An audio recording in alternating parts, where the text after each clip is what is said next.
السلام علیکم ورحمۃ اللہ وبرکاتہ۔ بسم اللہ الرحمن الرحیم۔ سامعین و ناظرین، القراءۃ الراشدہ جزء ثانی کے 21 اسباق آپ کے سامنے پیش کیے جا چکے ہیں۔ آج کا ہمارا یہ ویڈیو اسی کتاب کا سبق نمبر 22 ہے۔ تو آئیے ترجمہ شروع کرتے ہیں۔ اس سبق کا ٹائٹل ہے الجمل یعنی اونٹ۔ بسم اللہ الرحمن الرحیم۔ الجمل اونٹ، اس کی جمع آتی ہے جمال۔ اونٹ کے لیے ابل کا لفظ بھی آتا ہے۔ ابل کا معنی بھی اونٹ اور جمل کا معنی بھی اونٹ، اور ایسے ہی بعیر اس کا معنی بھی ہے اونٹ، اور یہ تینوں قرآن کریم کے اندر استعمال ہوئے ہیں۔ ینظرون الی الابل کیف خلقت، کیا آپ اونٹ کو دیکھتے نہیں ہو؟ افلا ینظرون الی الابل، یہاں پر ابل کا لفظ استعمال ہوا ہے۔ افلا ینظرون الی الابل کیف خلقت، کیا آپ اونٹ کو دیکھتے نہیں کیسے وہ پیدا کیا گیا؟ وإلی السماء کیف رفعت، اور آسمان کو دیکھتے نہیں کیسے وہ بلند کیا گیا، کیسے اٹھایا گیا؟ وإلی الجبال کیف نصبت، اور پہاڑوں کو دیکھتے نہیں کیسے وہ کھڑے کیے گئے؟ وإلی الأرض کیف سطحت، اور زمین کو دیکھتے نہیں کیسے وہ بچھائی گئی۔ 30ویں پارے کے اندر یہ آیت کریمہ ہے۔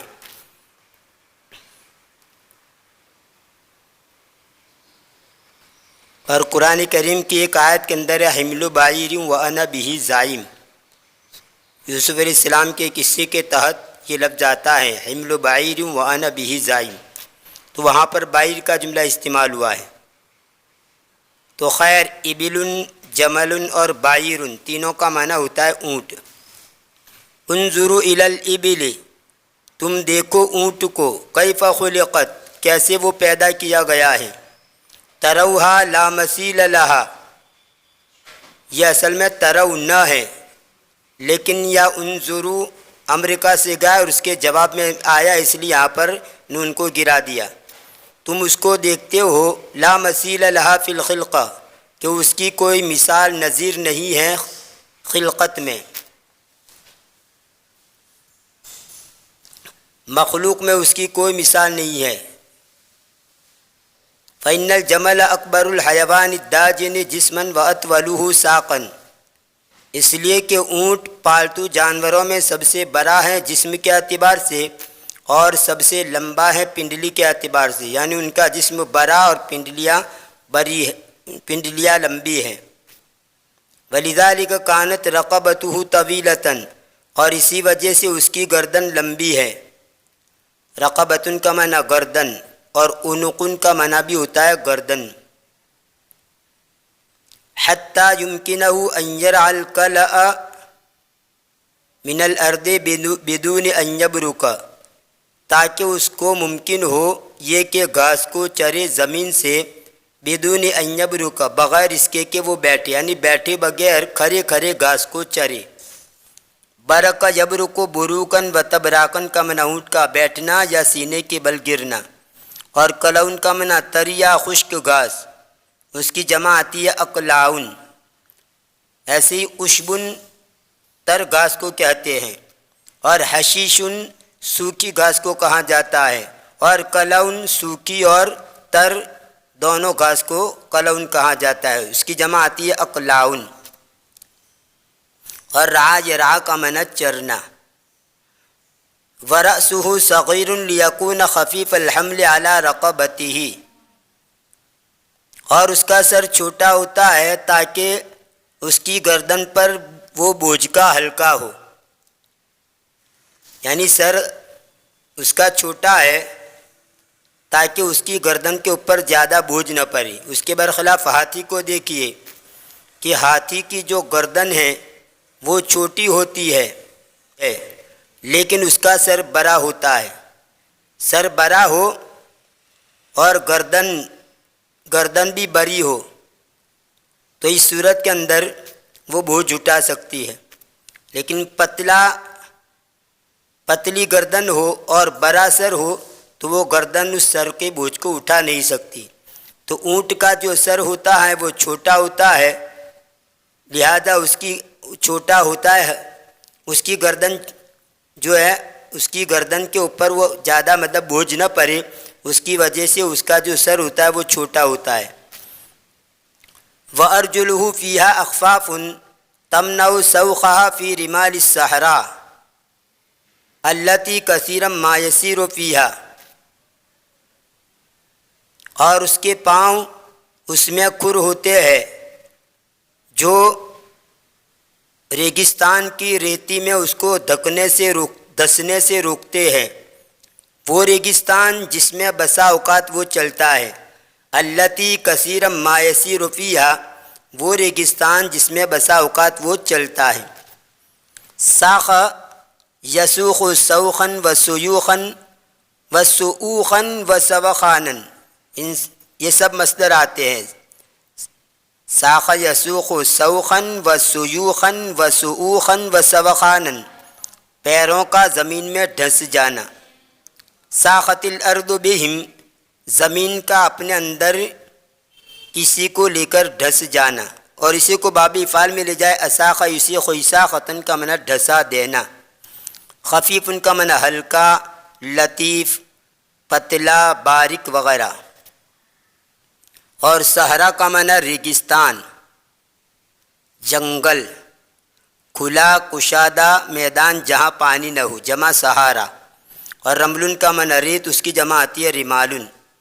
وعلی ظہرہ سنام کلہ شہم، اور اس کی پیٹھ پر کوہان ہوتا ہے جو پورا کا پورا چربی ہوتا ہے، یعنی پورا کوہان چربی سے مرکب ہوتا ہے۔ سنام اس کا معنی کوہان، اونٹ کے اوپر جو ابھرا ہوا حصہ ہوتا ہے اس کو کہا جاتا ہے کوہان۔ یرکب علیہ الکتب، جس پر کجاوا رکھا جاتا ہے، جس پر کجاوا جوڑا جاتا ہے۔ رکب یرکب ترکیباً کا معنی جوڑنا، قطب کا معنی کجاوا جو کوہان کے بقدر ہو، پالان بھی بولتے ہیں اس کو، اس کی جمع آتی ہے اقطاب۔ وعیناہ سوداوانی واسیتانی تشفان عن حلم ودعات، اور اس کی دو آنکھیں کالی اور چوری ہوتی ہے جو بردباری اور سنجیدگی کو ظاہر کرتی ہیں۔ شف یشف شفوفاً، اس کا معنی ہوتا ہے اتنا باریک ہونا کہ دوسری طرف کی چیز نظر آئے۔ شف الشیء، صاف و شفاف ہونا کہ دوسری طرف کی چیز نظر آئے، جیسے شیشہ وغیرہ۔ یہاں پر شف یشف ان کے صلے کے ساتھ اس کی دونوں آنکھیں ایسی چوری اور کالی ہوتی ہے، اور ان کی دونوں آنکھیں ایسی ہوتی ہے کہ جن سے سنجیدگی اور بردباری کا پتہ چلتا ہے۔ وَلَهُ فِي وَسْطِ بَطْنِهِ قُرْصٌ غَلِيظٌ يُسَمَّى الْقَلْقَلَ، اور اس کے لیے اس کے پیٹ کے بیچ میں ایک گاری ٹکیا ہوتی ہے جس کو کلکل کہا جاتا ہے۔ کلکال اور کلکل ہنسلی کی دو ہڈیوں کے درمیان کا حصہ۔ قرصن کا معنی ٹکیا، اور غلیظ اس کا معنی موٹا، گارا، سخت، اور رقیق ان کی ضد ہے، باریک پتلا۔ امر غلیظ سخت اور مشکل معاملہ، طعام غلیظ موٹا معمولی کھانا، عذاب غلیظ دردناک سزا۔ یستند علیہ متی برک، وہ اس پر سہارا لیتا ہے جب وہ بیٹھتا ہے۔ وَلَهُ فِي أَرْجُلِهِ قِطَعٌ عَدِيمَةُ الْحِسِّ فِي مَوَاقِعِهَا عَلَى الْأَرْضِ، اور اس کے لیے اس کے پاؤں میں چند ٹکڑے ہوتے ہیں جو بے حس ہوتے ہیں، عدیمۃ الحس یعنی بے حس، اور اس کے لیے اس کے پاؤں میں بے حس ٹکڑے ہوتے ہیں اس کی جگہ میں، علی فی مواقعها علی الارض، زمین پر اس کی جگہوں میں۔ موقع ان کی جمع مواقع یعنی جگہ، یعنی جہاں پر یہ ٹکڑے ہیں جس جگہ کے اوپر، وہ جگہ جو ہے وہ بے حس ہوتی ہے، زمین پر اگر اس کو رکھتا بھی ہے تو اس کو محسوس نہیں ہوتا۔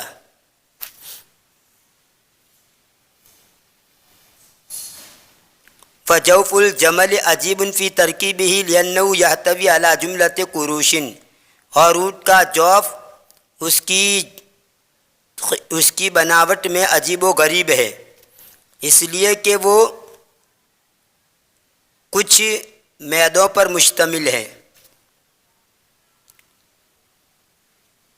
کرشن جگالی کرنے والے جانوروں کی اوج جو انسان کے معدے کی طرح ہوتی ہے، اس کی جمع اقراش اور کروشن آتی ہے۔ اور یحتوی احتوان کا معنی مشتمل ہونا، اور جملتن کا معنی ہر چیز کا مجموعہ، کل، سارا، مقدار، رقم، یہ سب معنی اس کے آتے ہیں۔ یخزن فیہا مقدار عظیما من الغذاء، وہ اس میں غذا کی بڑی مقدار جمع کرتا ہے۔ حتی اذا جاء ولم یجد اکلا اخرج من کرشہ جرۃ واجترھا، یہاں تک کہ جب وہ بھوکا ہوتا ہے اور وہ پھل یا روزی نہیں پاتا ہے تو اس کے معدے سے گرا نکالتا ہے اور اس کی جگالی کرتا ہے۔ اجترا یا جترو کا معنی کھینچنا بھی آتا ہے اور اونٹ وغیرہ کا جگالی کرنا بھی آتا ہے۔ وہ جھاگ جو نکالتا ہے منہ سے اور اس کو چباتا ہے، اس کو کہا جاتا ہے جگالی کرنا۔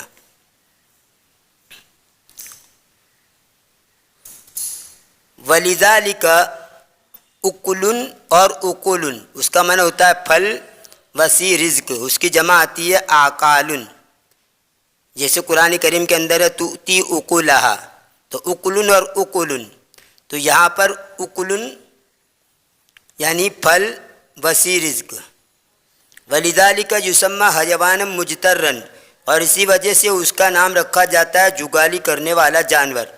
وَإِذَا فَرَغَ مَا خَزَنَهُ فِي جَوْفِهِ فَإِنَّ شَحْمَ سَنَامِهِ يَتَحَلَّلُ شَيْئًا فَشَيْئًا لِيَغْزُوَهُ وَيَكْفِيهِ مُدَّةً طَوِيلَةً، اور جب خالی ہو جاتا ہے وہ چیز جس کو اس نے اس کے جوف میں جمع کیا ہے،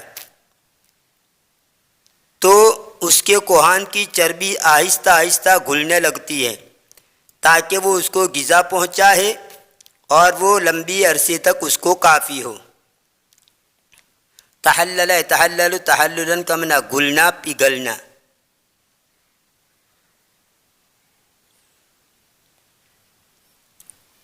وَلِلْجَمَلِ فِي جَوْفِهِ جُمْلَةُ أَزْقَاقٍ تَمْتَلِئُ بِالْمَاءِ عِنْدَمَا يَشْرَبُ، اور اونٹ کے لیے اس کے جوف میں بہت سی مشکیں ہوتی ہے جو پانی سے وہ پانی سے بھر دیتا ہے، جو پانی سے بھری ہوئی ہوتی ہے، اور اونٹ کے لیے اس کی جوف میں کچھ مشکیں ہوتی ہیں۔ تمتلئ بالماء عندما یشرب، وہ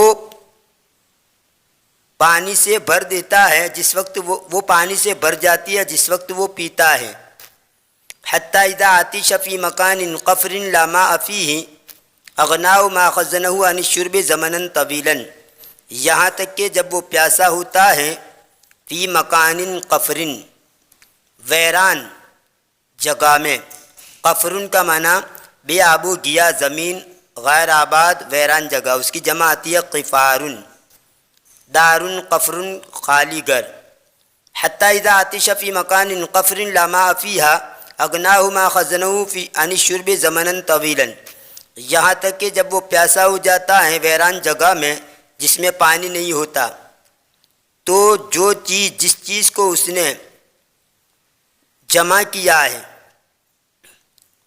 وہ اس کو پینے سے بے نیاز کر دیتا ہے، ایک لمبے عرصے تک اس کو پینے سے بے نیاز کر دیتا ہے، یعنی اس کے جوف میں جو اس نے خزانہ کر رکھا ہے پانی بھرنے کا، تو وہ چیز اس کو بے نیاز کر دیتی ہے پینے سے، زمناً طویلاً لمبے عرصے تک۔ زکن کا معنی مشق، اس کی جمع آتی ہے ازقاقن اور زقاقن۔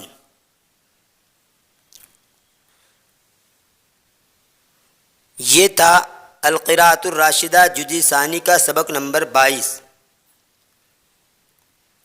انشاءاللہ آنے والی ویڈیو کے اندر اس کتاب کا سبق نمبر 23 آپ کے سامنے پیش کیا جائے گا۔ سبق نمبر 23 بھی اس کا ٹائٹل بھی الجمل ہے۔ یہ آپ یوں سمجھیے کہ یہ پارٹ نمبر 1 ہے الجمل کا، اور آنے والا جو ویڈیو ہوگا وہ پارٹ نمبر 2 ہوگا۔ تو انشاءاللہ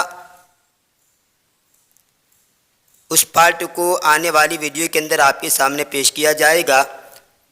تب تک کے لیے انتظار کیجئے، دعا میں یاد رکھیے۔ فی امان اللہ، الی اللقاء۔